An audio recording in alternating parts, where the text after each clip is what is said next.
নমস্কার বন্ধুরা, আপনাদের সবাইকে স্বাগত জানাই। আমি আজকে একটা হেলদি ব্রেকফাস্ট রেসিপি নিয়ে চলে এসেছি। এর জন্য আমি 1 গ্লাস মতো চালের গুঁড়ো জলে ভিজিয়ে রেখেছিলাম। এর মধ্যে পরিমাণ মতো নুন দিয়ে দিয়েছি আর একটু নারকেল কোড়া এর মধ্যে দিয়ে দিয়েছি। নারকেল কোড়ার বা শুকনো নারকেল কোড়া ছিল, সেটা দিয়েছি। নারকেল কোড়ার বদলে এর মধ্যে তাজা নারকেল কুড়িয়েও দিতে পারেন।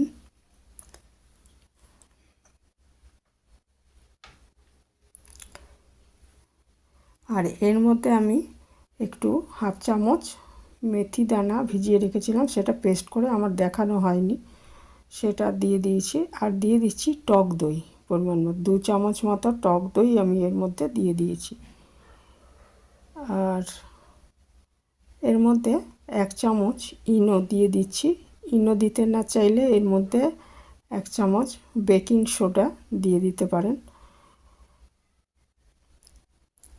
আর যদি যারা চাল বেটে করবেন, তারা যদি চাল বাটাটা সারা রাত ভিজিয়ে রাখেন, তাহলেও এটা ফার্মেন্টেশন হয়ে সেটা উপযুক্ত হয়ে যাবে। তখন আর এটা করার দরকার পড়বে না, ইনো বা বেকিং সোডা দেওয়ার বা বেকিং পাউডার দেওয়ার কোনো দরকার পড়বে না।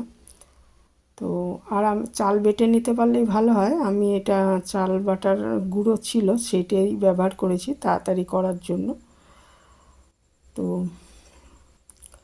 লুচি পরোটা এগুলো তো রোজ কেউ খাওয়া ভালো নয়, আর রুটিও খেতে সবসময় ভালো লাগে না। তখন এরকম হেলদি ব্রেকফাস্ট করে নেওয়া যায়। চালের গুঁড়োর বদলে চালের গুঁড়ো আর সুজি মিশিয়েও এটা করা যায়, মানে চালের গুঁড়ো বেশি আর সুজি একটু কম, এইভাবেও করা যায়। এইভাবে আমি এটা মিশ্রণটা তৈরি করে তারপরে একটা তাওয়াতে একটু সাদা তেল দিয়ে এটা একটু ছড়িয়ে দিয়েছি তাওয়াটা। এই একবারই তেল ব্যবহার করব, তাওয়াটা একটু যাতে উঠে যায় এই রুটিগুলো।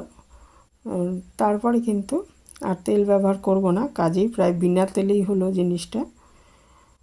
এটা আমি 1.5 হাতা মতো দিয়ে এটা ছড়িয়ে দিচ্ছি। এটা ইচ্ছে করলে একটু ঢেকে দিতে পারেন।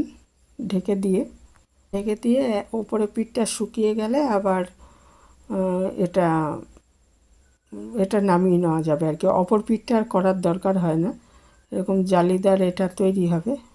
মানে এক পিঠটাই এরকম তলাটায় ভাজা হবে, এবং ও একটু ঢেকে দিলে কি হবে, একটু তাড়াতাড়ি হবে আর কি। তারপরে ঢাকাটা খুলে দিলে যখন ওপরটা এরকম শুকনো ভাব চলে আসবে, এরকম জালের মতো জালিদার একটা ইয়েতে, মানে ধোসার মতো অনেকটা তৈরি হয়ে যাবে, তখন বুঝতে হবে এটা হয়ে গেছে, তখন তুলে নিতে হবে। এইভাবে আমি আরেকটাও দিয়ে দিলাম। এবার কিন্তু আর তেল দিলাম না, আর তেল দেওয়ার দরকার পড়বে না, ওই একবারই যা দিয়েছি। আর এটা এরকম ফুলে উঠবে আর এই জালিদার তৈরি হয়ে যাবে।